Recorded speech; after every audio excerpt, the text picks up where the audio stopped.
So thanks, Mike. My name is DANY DOIRON. I'm based at the Research Institute of the McGill University Health Center, and I'm Canoe's data linkage lead.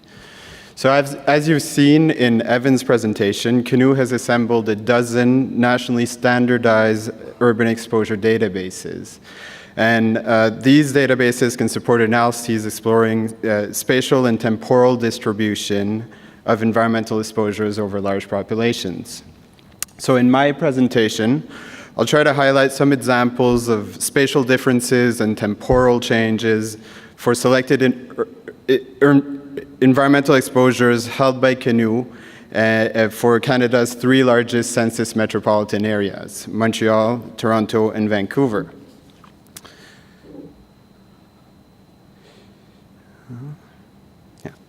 So first, I just want to underline, Evan mentioned this already, but I just want to underline that the national data sets held and distributed by Canoe cover every postal code in Canada. And this represents over 800,000 standardized and comparable values across the country per time point. Some of these exposures cover a period ranging from the early 1980s to today.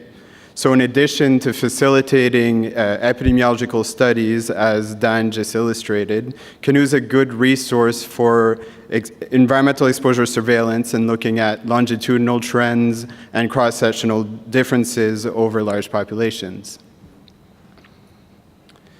So my presentation has three short sections. Firstly, using data for Canada's three largest cities, I'll show how we can explore changes and trends in a single exposure over time using Greenness as an example. Secondly, I'll show how spatial distributions in nitrogen dioxide, the Canadian Active Living Environments Index, or CANAIL. As Evan mentioned, this is a postal code level metric of the active living friendliness of Canadian communities. And lastly, NDVI maximum annual greenness. I'll finish with a hypothetical example of how these exposure metrics could be combined to create a nationally standardized multi-exposure index. So I'm just going to point out that each dot on these maps and on subsequent maps that I'll show represents a value for a given postal code. So in the next three slides, I'll go through and illustrate the changes in greenness over time between 1985 and the year 2015. So this first slide shows maximum greenness for 1985 in Vancouver, Toronto, and Montreal. The lower end of the range in red indicates low or no vegetation, and the higher end of the range in dark green and blue indicates dense vegetation. So this here is greenness 15 years later in the year 2000, and this is greenness in the year 2015 for the three cities.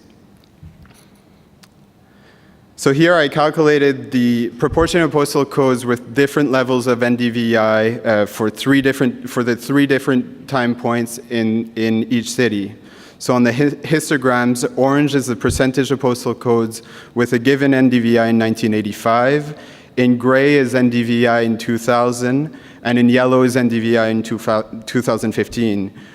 So we see that for each city, NDVI is generally increasing over time, as shown by the higher yellow bars on the right-hand side of the x-axis.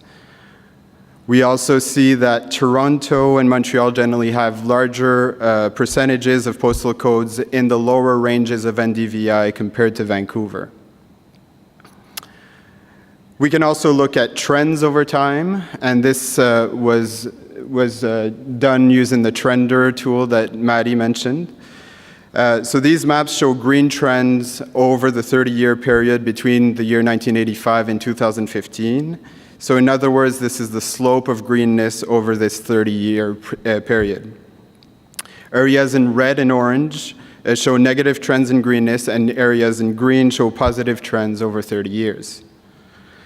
If we look closely, we can see circled in red clusters of areas that have been getting less green and clusters of areas that have been getting greener over the 30 years. We can then think of summing up the postal codes with negative versus positive trends. So these histograms show the number of postal codes with negative greenness trends over 30 years. So these are the bars on the left of each city-specific histogram, and the number of postal codes in each city with positive greenness on the right. Again, we see that most postal codes in all three cities are getting greener over 30 years, and we also see that Toronto has a slightly higher proportion of positive green trend postal codes. Now I'll show spatial distributions of nitrogen dioxide, active living friendliness, and greenness, and then combine them into an index that could be used for exposure surveillance. This slide shows annual average concentrations of nitrogen dioxide in parts per billion for 2012 in Vancouver, Toronto, and Montreal CMAs. Red shows postal codes with NO2 concentrations ranging from 20 to about 47, and areas in blue and light green show concentrations between 2 and 10 parts per billion. So since NO2 is mainly from local traffic sources, we see that higher concentrations are along major transportation corridors in each city.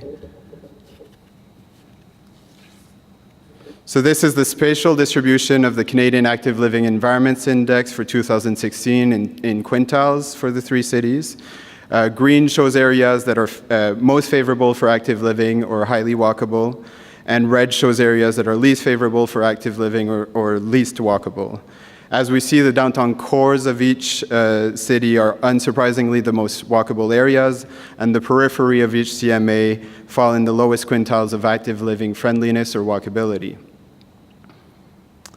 So these maps I've already shown. This is maximum greenness in 2015 for the three CMAs. And here we see a contrast with the walkability maps in the previous slide with the lower greenness or least favorable areas in the urban core.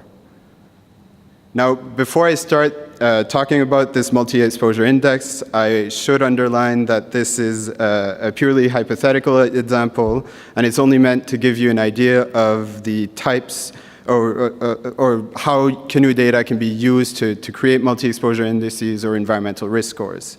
So for this exercise, I dichotomized the three metrics that I just mentioned, given them values of zeros and ones, with zeros representing least favorable environments, so high air pollution, low walkability, low greenness, and ones representing most favorable environments, low air pollution, high walkability, high greenness. So for postal codes with an NO2 concentration equal to or greater than the mean NO2 for the three CMAs, I gave them a value of 0, and the postal codes below the mean were given a value of 1. The bottom three quintiles of the CAN-AIL index or walkability score were given a value of 0, and the top two quintiles or most walkable areas were given a value of 1. And lastly, below mean greenness postal codes were given a value of 0, and greater to or equal to mean greenness postal codes were given a value of 1. So simple addition across these three factors gives us a possible range from 0 to 3, with low scores being the least favorable areas and high scores representing the most favorable environments.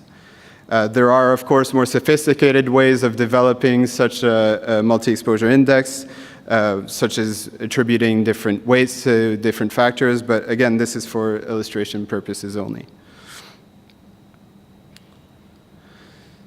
So here are the maps of this index for all three cities. So postal codes in red have a value of 0, meaning that they are areas of relatively high air pollution, low walkability, and low greenness. Orange shows postal codes where one of the three favorable environments criteria is met, and green are areas with at least two criteria for favorable environments. Now, we can link such an index to demographic data to show the proportion of the population within each city that falls within each index class. So here I use population counts for from the 2016 Canadian census. As we see in the bottom row of these percentages in dark green, no individuals in either of the three cities live in areas characterized by relatively low air pollution, high greenness, and high walkability. Further, about half of the population in each city live in areas that are characterized by only one of the favorable environments criteria. So these are the values of 1 in orange on the maps. At 35%, Toronto has the highest proportion of individuals living in areas with at least at 35%, Toronto has the highest proportion of individuals exposed to relatively high air pollution, low greenness, and low walkability. And finally, Montreal has the highest proportion of individuals living in areas with at least 2 favorable criteria. 32% of individuals living in Montreal live in such areas, compared to 14% and 19% for Toronto and Vancouver, respectively. So while I use population counts here, we could very well think of linking other demographic data, such as age or income or socioeconomic status, for example. And this could lead to interesting environmental equity studies. So to conclude, I hope I was able to show some potential uses of canoe data for environmental exposure surveillance purposes. And Canoe encourages researchers to make use of the databases that we hold and distribute to detect and monitor spatial and temporal trends in environmental exposures across the Canadian population and in subpopulations, and to compare distributions across different Canadian cities, to build environmental risk scores or multi-exposure indices, and finally to conduct environmental equity studies over the entire Canadian population. Thank you.